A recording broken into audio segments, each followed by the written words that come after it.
So this little video is about organizing an essay. Essays in American style academic education can be rather formulaic. American style is kind of linear.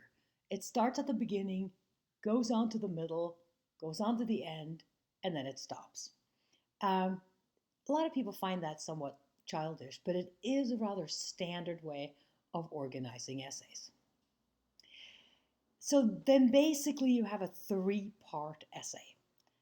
It's basic, and of course you don't have to do this at all, but it is easy and it makes it simple to organize. You can worry about what you want to say and not so much about the organization.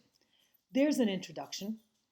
Sometimes that introduction is a story or something. We'll look at that in a minute. Then there's a body. That's about 70% of it. And then there's a conclusion. That's a rather short thing. Conclusions aren't very long in American style essays. So let's take a look at the intro. The intro is the introduction.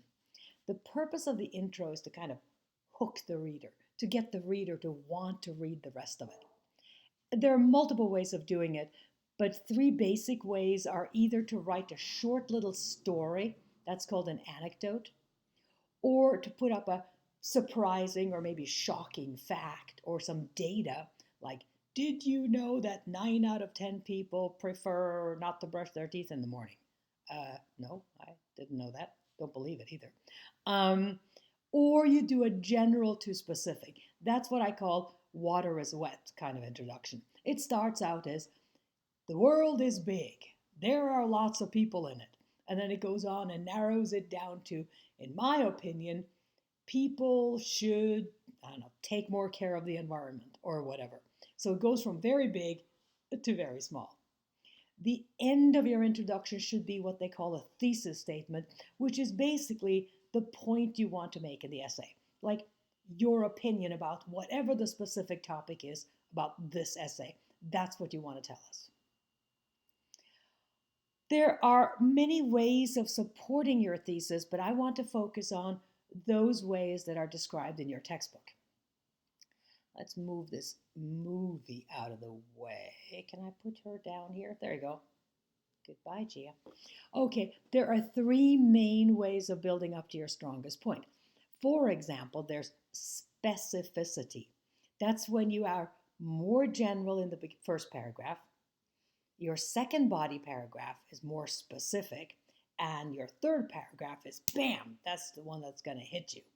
It's very, very similar, really, to the organization called emphasis, which starts out with what you think is the least important and builds up to the more important. You can see in either system, you're building up to a crescendo, ta-da-da, toward the end.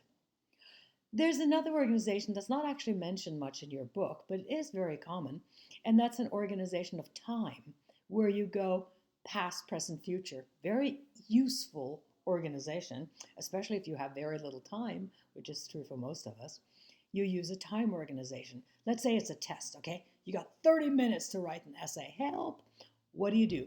How was it like in the past? How is it like now? How is it likely to be in the future? The end, right? It's a good way of doing it. All right, you nailed it. That's the conclusion. The conclusion of your essay generally is very short, except for Gia, who writes very long conclusions. But that's because I'm not very good at writing short conclusions. The best conclusions are really short, 2 or 3 sentences, not very long. And what on earth do you write in a separate paragraph? That's a conclusion. Well, what most people do is they repeat their thesis statement in other words. In other words, that's called paraphrasing. They say the same thing over again. So you say, in conclusion, yakety, yakety, yakety, yak, and that conclusion basically repeats your thesis statement. So that's a good way of organizing an essay. It's not difficult. You can put it together easily, and then you can really focus on what's the content here? What do you really want to say? What are the right words to say it? And by the way, this is a foreign language, so how about that grammar? Okay, good luck.